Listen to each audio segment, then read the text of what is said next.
Praise the lord. ఈరోజు దేవుని వాగ్దానం ధ్యానం చేద్దాం.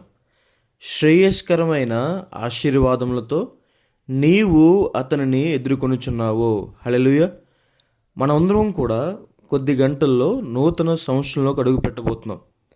నూతన సంవత్సరాన్ని మనం ఎలా ఎదుర్కోవాలి? బ్రెజిల్ అనే దేశంలో ప్రజలు తెల్లటి వస్త్రాలు వేసుకుని నూతన సంవత్సరం ఎదుర్కొంటారు, సమాధానము సంతోషము ఉండాలి అని. క్యూబా అనే దేశంలో ప్రజలు బకీటు నీళ్లను ఫ్రంట్ డోర్లోంచి బయటికి వేసేస్తారు, వారి ఇంట్లో ఉన్న చెడంతా పోవాలి అని. డెన్మార్క్ అనే దేశంలో ప్రజలు వాళ్ళ ఇంట్లో ఉన్న ప్లేట్లు పగలగొడతారు, వారికి ఉన్న శాపమంతా పోవాలి అని.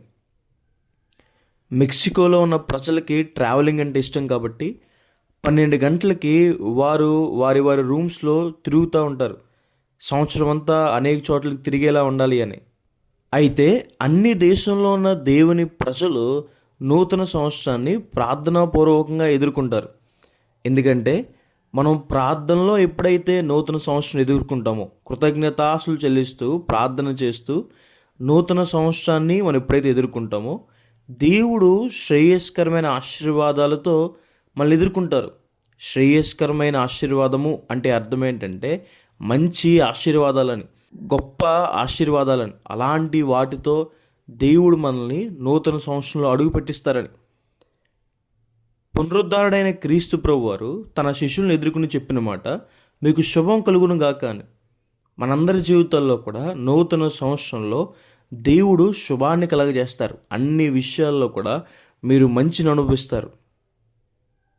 తన అన్నయ్య అయిన ఏశావు 400 మందితో పగ తీర్చుకోవడానికి వస్తున్నాడని యాకోబు తెలియగానే యాకోబు రాత్రంతా దేవుని దగ్గర ప్రార్థన చేశాడు, కన్నీరు కార్చాడు.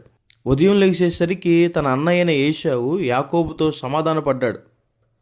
మనందరి జీవితంలో కూడా మనం ప్రార్థనాపూర్వకంగా నూతన సంవత్సరం ఎదుర్కొన్నప్పుడు దేవుడు సమాధానాన్ని, సంతోషాన్ని మనకు అనుగ్రహిస్తారు. మోషే గారిని, అహరోను గారిని ఎదుర్కొన్న దేవుడు చెప్పిన మాట, ఇశ్రాయేలు ప్రజల్ని ఐగుప్తు నుండి విడిపించడానికి నేనే దిగొచ్చానని. మనం ప్రార్థనాపూర్వకంగా దేవుని ఎదుర్కొన్నప్పుడు దేవుడు మనల్ని మన బంధకాలను విడిపిస్తారని. అప్పుల బాధల నుంచి, అనారోగ్యాల నుంచి, అవమానాల నుండి, ప్రతి విధమైన కష్టం నుండి దేవుడు మనల్ని విడిపిస్తారు. కాబట్టి ఈ వాగ్దానం విశ్వసించండి. ప్రార్థనతో కృతజ్ఞతాపూర్వకంగా నూతన సంవత్సరంలోకి అడుగుపెట్టండి. దేవుడు మీకు మంచి ఆశీర్వాదాలు, అన్ని విషయాల్లో శుభం కలగచేస్తారు. అన్ని విషయాల్లో సమాధానాన్ని, విడుదలని దేవుడు మీకు అనుగ్రహిస్తారు. ప్రార్థన చేసుకుందాం. సర్వశక్తిమంతుడా, జీవంగల దేవేశ ప్రభువా, మీకు వేలాది వేలాది వందనాలేసా. ఈరోజు ఈ వాగ్దానం ద్వారా మాతో మాట్లాడినందుకు దేవా, ప్రభువా మీకు వందనాలు. ప్రభువా, ఈ సంవత్సరం అంతా ప్రభువా మమ్మల్ని మీరు ఎక్కడి నీళ్ళలో కాచి కాపాడినందుకు దేవా, మీకు వేలాది వేలాది వందనాలేసా.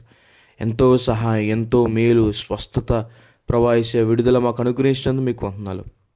ప్రభా, ఈరోజు మీరు మాకు వాగ్దానం ఇచ్చేశారు ప్రభా. మేము ప్రార్థనాపూర్వకంగా అడుగుపెట్టినప్పుడు ప్రభా ఏసా, మీరు మమ్మల్ని శ్రేయస్కరమైన ఆశీర్వాదాలతో ఎదుర్కొంటారని, మాకు విడుదల, సమాధానము, సంతోషము ప్రభా ఇస్తారని మాకు సెలవిచ్చినందుకు మీకు వందనాలు. ప్రభా, ఈ వాగ్దానం మీద ఎవరైతే విశ్వాసం ఉంచుతున్నారో వారి జీవితంలో నెరవేర్చండి. గొప్ప కృపను అనుగ్రహించుకొని వారందరినీ కూడా శ్రేయస్కరమైన ఆశీర్వాదాలతో ఎదుర్కోమని యేసు నామమున వేడుకుంటున్నాను తండ్రి. ఆమేన్. God bless you. God bless India.